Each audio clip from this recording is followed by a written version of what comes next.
All right, Sean, you have led in some of the most high pressure environments imaginable, from the battlefield to literally the boardroom.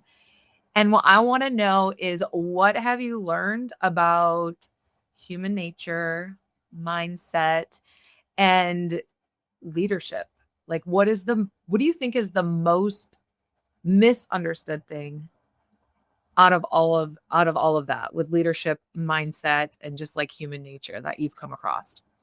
Hmm.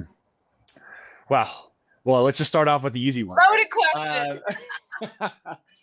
question. Man, there's so much to unpack there. I think from my experience in the military, what I gained from that, from being able to push through discomfort, to be able to push through fatigue, to learn about clarity in communication and getting people in line with a mission and having clear roles, responsibilities, and executing is a critical piece of effective leadership. Uh, that when I see work with clients or with companies, that we tend to live in this land of vagueness. And so I would say, when I'm pulling forward from sort of that mindset and leadership piece from my military experience in Army infantry, in Army Special Forces, these different environments, really comes down to those few things that I got to hone to sort of a razor's edge. And then in the transition to the real world, this real world, there was a lot of self growth to sort of operate in a world where you define mission. Mm. And in the military, a lot of times I see, even, I don't know if I'll name any names, but there's a lot of people from military backgrounds who try to take, in my estimation, sort of the same lessons there, and sort of unabridged, and apply them out into like the business world or even life. And what they're missing is that in the military, you were given a very specific focus. Like, your mission was passed down. Here's what you need to accomplish. It's in this box. And that's why all the tools I just mentioned there are so powerful once you have that sort of focus. But what's missing for leadership of self and leadership of others is the ability to do introspection and develop that from inside you, of what you want mission to be and what is going to be fulfilling. And so I would say the big lesson there on mindset and leadership is, as leaders, if we're constantly looking outside ourselves, or we're constantly looking for someone else to tell us what's important or what mission is and what else, then we're just going to start chasing things. And the real superpower is to combine those two things and have the ability to look within, look at the wisdom you have, look what matters to you, create your own value system, see what impact you want to make in the world, create your own mission, and then use those amazing skill sets to create clarity, mission, team, passion, purpose, and go chase it. Mm. I love that. And it's almost like what you're describing is like, that's more of a leader versus just a manager. Mm-hmm. Mm-hmm. And what would you say is the difference? Because I find that sometimes there are people that they're calling themselves leaders, but they're literally managing people. What do you see as the differentiator there? And if someone is in a management position, how do they really like level up to be that leader in the organization? This is like one of my favorite topics and questions, so thank you for asking me. Um, And so what I would call is, like, some people kind of, I think, view it almost as like, well, first you need to be an individual contributor, and then you manage. And once you learn to manage, then you learn this special skill set that the curtain comes across, and now you get to lead, which is like sort of like above management. And I would say they're just very separate skill sets. So management to me is about maximizing the efficiency of a system. And that system could be a completely human system or a completely non-human system, right? Like, you can manage a hydroelectric dam so that it's more efficient, from 85% efficiency to 95% efficiency. Like, that's proper management of a system, right? More often than not in our business world or even life, it's about managing both a human and an inhuman system and how they work together to maximize the efficiency of that system. To me, that's management. And that's an important skill. But you can, just like you can't manage a hydroelectric dam to produce 150% of its capability, you're never going to manage someone outside of what that system already has inside capacity. Because what leadership is it's about empowering and inspiring others to become a greater version of themselves than they ever thought was possible. So you're expanding human capacity beyond what they currently see as a possibility for them. And the powerful part is when you get to lead organizations is you get to move from beyond what I think is the most powerful question is what am I capable of to now what are we capable of? Mm. And a leader starts to ask that question, and that question has no answer. It's in the journey, and it's ever evolving. And so that starts to create new capacity and possibilities inside your team, inside everyone. And now we're talking about leadership. Now we can take a team that, in their own mind, by old systems and managing what was currently was there, was capable of, you know, with a random like 150 points of output. And now you can be like, what if we did 1,000? And what if we did it with less time? What would that look like? You know, what if we did it with less time and more satisfaction? What would that look like? And now we're starting to unlock different capabilities and we're starting to lead people toward a future that they get excited about and they're willing to transform into a greater version of themselves for. Yeah, that's so good. It's like almost like expanding the consciousness beyond just you, but within the organization. And what would you say, like, if somebody, these are some signs that you are only managing and you're truly not leading? Like, could you Mm-hmm. give our analytical people those bullets of what that could Yeah. look like? Right. Because I often see like really great leaders, and I think people can learn to be a great leader. Like, I think that Yeah. there's skills that can be developed. And I think Yeah. natural born leaders, we think so big and like out there that it's just like kind of our natural in our DNA.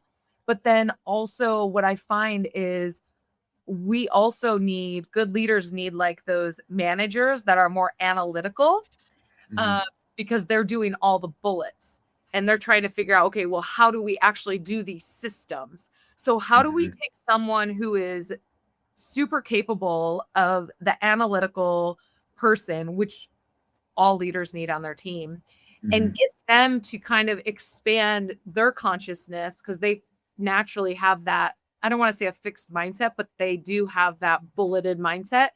So, how do we get them to expand their thinking, these analyticals, and just give them some insight on, hey, you're probably managing more than leading right now. And I'm not saying it's right or wrong how they're showing Yeah. up, but like, how do we, again, we keep growing? How do we do that for those people?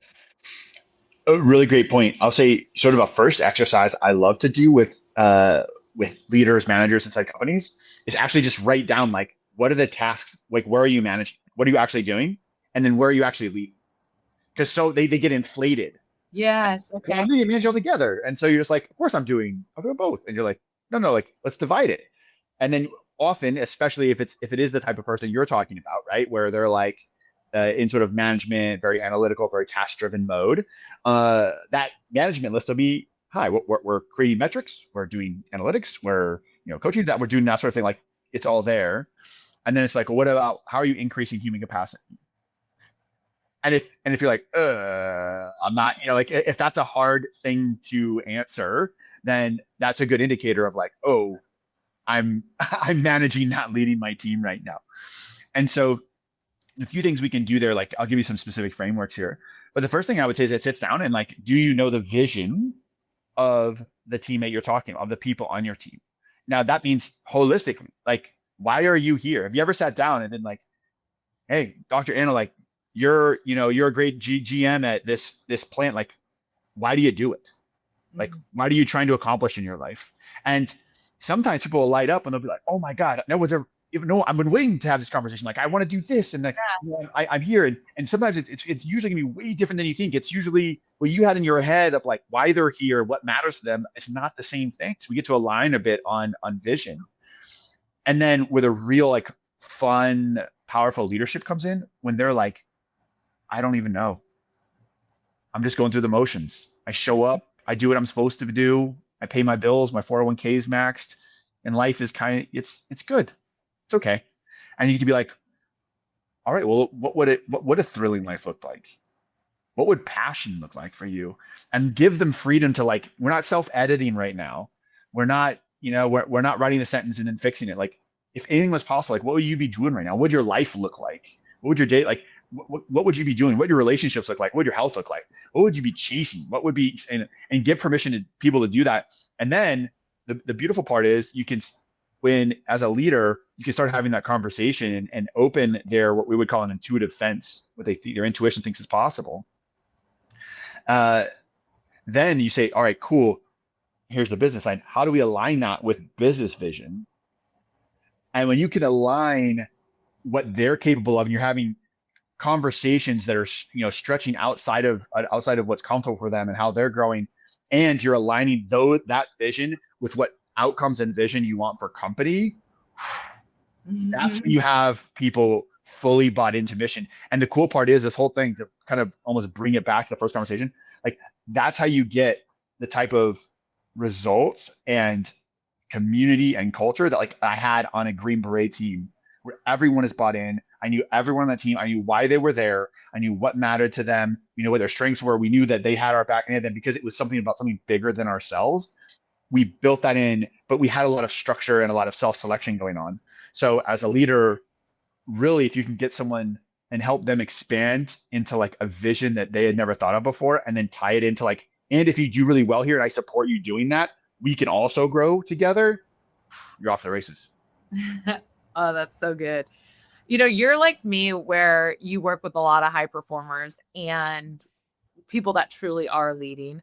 And one of my favorite things to do is working one-on-one with these executives, founders. And what's really great about working with a coach, someone very strategic, when you're already at that leadership level, when you're already leading, what I often find is high achievers and leaders and founders, there becomes a certain point where they're doing a great job expanding consciousness within their organization, helping other people think big, but then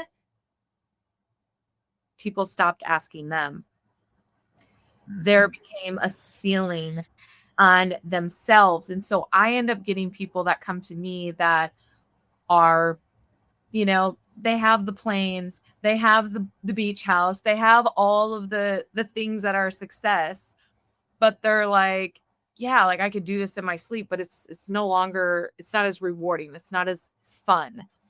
And so the reason I'm bringing this up is because I think too, as we spoke to the analytical person, for the leaders that watch this podcast and listen to this podcast, what are some signs that even though you are an exceptional leader, that you literally have hit a ceiling and it's time for you to also be led? Because when you're at the top, it's like, who's leading the leader? But what are some insights that you may find in terms of their behavior or how they're thinking or how they're showing up? That's a sign that maybe there's a little regression happening. What I often see is that you have two things that seemingly are opposing, but they exist together almost in a paradoxical state, which is they are both overwhelmed and completely bored. That's so good. They are busy, they're doing this, they're doing that, and they're also like, humorously kind of like, I'm also kind of bored with this. And so that's, to answer like the specific question, like how do you know? Like that's probably it, right? And some of that, and I know because we've talked before at my podcast, we've talked a little bit, so we're aligned here. It's like sometimes that comes from chasing the wrong thing, like chasing the wrong vision. Like they thought the plane would make them feel happy and fulfilled. They thought having this number, they thought they thought all these things, and it's all of a sudden they're like, oof. And so I think there's two components of that. One, here's the exciting part, is that now we get to switch on to maybe where the real work happens, which is inside you, not external. So that's another thing I look for, is like, where's real fulfillment, enlightenment come from? Is going to come from inner work, not external things. And sometimes, to your point, it takes, we hear this all the time, right? It's like, it almost takes someone getting to whatever point in the race of things that they never thought possible for them then to realize this is nice. Like we like this is cool. Like I like this, and it's still not filling up what's inside. And so, um, and that's where people can kind of take a dark turn sometimes, and they can get depressed, or they can get a subsidy. They can get a lot of dark areas, or we can look at it and be like, oh, awesome, cool. Here's who's the next frontier, right? Like almost like you walk over the front range, and you're like, we did it, and you get it, and you just see that you're like just on the front range. And you're like, oh, this is just there's so much more. There's so much deepness here. So I think that's one component of it. And then the other thing I would say is that even if they have all of that stuff, I think we still get to play with intuitive defense and vision here. So we get to lay out and be like, okay, what would be thrilling and exciting for you in terms of results? And maybe it's a bigger company, more people think. Maybe it's something completely different, a new challenge in like not everything has to be like bigger, more company, more like especially if you have all those material things. It's like, if I kind of play the piano and like I'm too scared to play in front of people. You're like, what if you fill the theater? It's like, Yeah. what? And then like go chase that thing that's going to be thrilling and like push them outside what's possible. And sometimes in the firm Novus Global, I mean, we'll play with this, and we'll push and to a point where you do find a vision for your life that is so thrilling that it's worth this pain of transformation. And then cool, you get to work of transformation. And you can also start playing with a tool we call break your brain. So this one's kind of cool. So you can say like, okay, your relationships or your fulfillment in life, like where's it at right now? And they're like, it's a 7. Okay, what would a 10 be like? Let's describe that. And then and they describe it, and then here's where most coaches stop. They go, cool, let's go do that. Okay. All right. But what if you said, okay, that 10 you just described, what if that was a 5? Then what would a 10 look like? And then you do it again. And they're just like, and then you're living this land of possibility and awe and exploration. And that's how we get to reignite passion and also redirect of like, what is actually going to give us that passion and fire in life and fulfillment, and what are sort of like empty goals that somewhere in our life we've been told or we thought was going to lead to fulfillment, that we're just chasing an empty dream. Yeah. I think empty fulfillment of chasing goals and dreams that were never yours is like, it's like the worst. But here's the thing. We don't realize it until we get there. Like we don't realize it was an empty dream or whatever until like we achieve it. And yeah, that's so good. And I love how you take your clients to like think, okay, what's under that? What's under that? What's beyond this? What's beyond that? And like, it's such a great exercise. And what I find is I try to do those types of exercises on my own, but it's so much better when I have a coach that's facilitating it for me. And it's like, it's almost like the energy of having another person with you that's helping to expand that consciousness, helping you to go beyond. I have a client who he sold his first company for like $80 million. Most people would be like, oh, if I ever did that, I'm like gonna, go into the sunset and I'm just gonna be sipping pina coladas and like do whatever I want. But what's interesting is then it was like this whole lull of like, I did this great thing, I sold this company, and like now what? And he has more opportunities than ever in his life, but none of it seems to hit. And what's interesting working with him is like sometimes, like you said, it's not building the bigger thing. It's not going for something bigger. And for him, it was like getting deep of like, why are we even here on earth? Like, what is this thing called consciousness? Like, how am I here to make an impact? And like really getting deeper in that from a heart-centered level. And I think that it's so great to do both, to like think, okay, what is the biggest thing that I can create and build and influence? And then at the same time, what if it's heart-centered? Why are we here? What's that deep, what I call like the juju, the good stuff of all of that going on beneath it. And I think, again, these conversations are so important to have. And often we just kind of get into like the nuts and bolts of like the managing and the what's to do and the systems. And yeah, it's the expansionness, it's the consciousness of what we need to create together. No, Okay, I was gonna say one thing on that is like, yeah. to your point, like if you ask everyone, you're like, are you or ask everyone, ask these people, like, are you capable of growth? Yes. Do you have blind spots? Yeah. Yeah. How are you going to uncover your own blind spots, your own limiting beliefs? Like everyone's gonna be like, of course, if everyone has any sort of level of awareness, like I have blind spots, I have limiting beliefs. If you could undo those yourselves, you would. Yeah. Right? Like you would. So like having that mirrored someone back to reflect on them of like, here's what I'm seeing. And to be honest, I know I'm sure it's with your mirror clients. Sometimes it's just somebody to call you on your BS. Oh, yeah. I feel like half the time that's why I get hired by these high achievers is because I don't give them, you're so great. Yes, yes, yes. Like I challenge their thinking and and that's so important. Yeah. And then when they have BS, I'm like, do you hear that story you just said? Like, Yes. Yeah.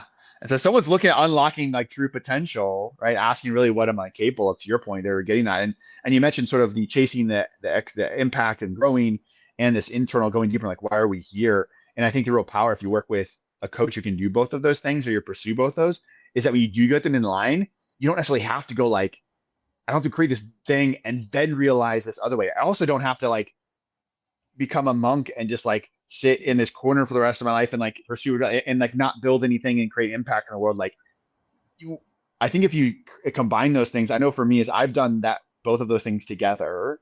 What it's allowed me to do is identify earlier when I'm heading down the wrong path. When I'm starting, I recently had this in my business where like I was I was moving my business because I love speaking and talking at conferences, and I was moving my business like 70% speaking, 30% coaching.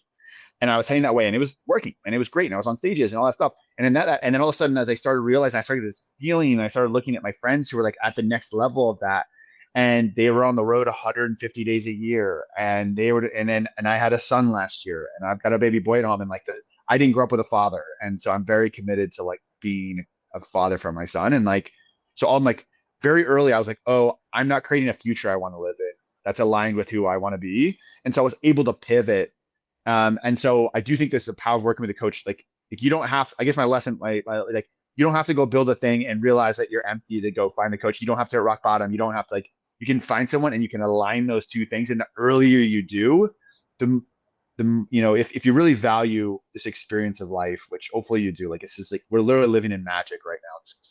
It's incredible. And the opportunity and freedoms we have is unparalleled in the history of humanity. 100 billion souls have walked this earth, and none of them, kings didn't live as good as you and I live. Kings didn't live as good as a middle class American. Like, if you value that, like, do it now. Like, don't wait. I love that. That's such a great message. It's such a great message. And I love how you said that like you felt it. Like you felt like you had this idea that I want to do 70% speaking, 30% coaching. But then you had this feeling of like, oh, wait, that doesn't feel in alignment. And that's one of the things that I think is so powerful is that we get to listen to our bodies. If you're having anxiety at night, if you're waking up a little bit anxious, if you're feeling a little bit depressed, these are all signs, in my opinion, that we are out of alignment with our true authentic self. And it just means that there are some shifts and pivots that we get to make. So, yeah, bravo to you for listening to that inner wisdom that your body is giving you because it's so powerful. And I think often we overlook it. We think, oh, my lower back pain is just because I'm getting older. Oh, these headaches are just because, I'm getting older. Like we sit here and we say that our body, these things are just because we're getting older, when really I think often it's because we've been off track for such a period of time. And then we hit like this midlife and the universe is like, hey, you're 50% up in your time here. Are you going to wake up and start doing the thing or not? Yes. So, Yes. yeah, I love it when we wake up. It's so good. Sean, okay, thank you so much for coming on. And can you please share with everyone where they can find you, where they can connect with you? I was on your website earlier. It's fantastic. But just letting them know. Yeah, absolutely. Yeah. So it's Sean, Sean, and then Patton.me is my website. Also, I'm on LinkedIn. You can contact me there. And I'd love to have a conversation. my coaching practice is underneath a larger firm called Novus Global, and that's allowed me to partner and work with all kinds of clients and larger companies and really bring this type of work in a team environment to the whole organization. So I'd love to have a conversation. Awesome. Thank you so much. And we're so glad everybody showed up to listen to this podcast. Thanks, Dr. I appreciate it.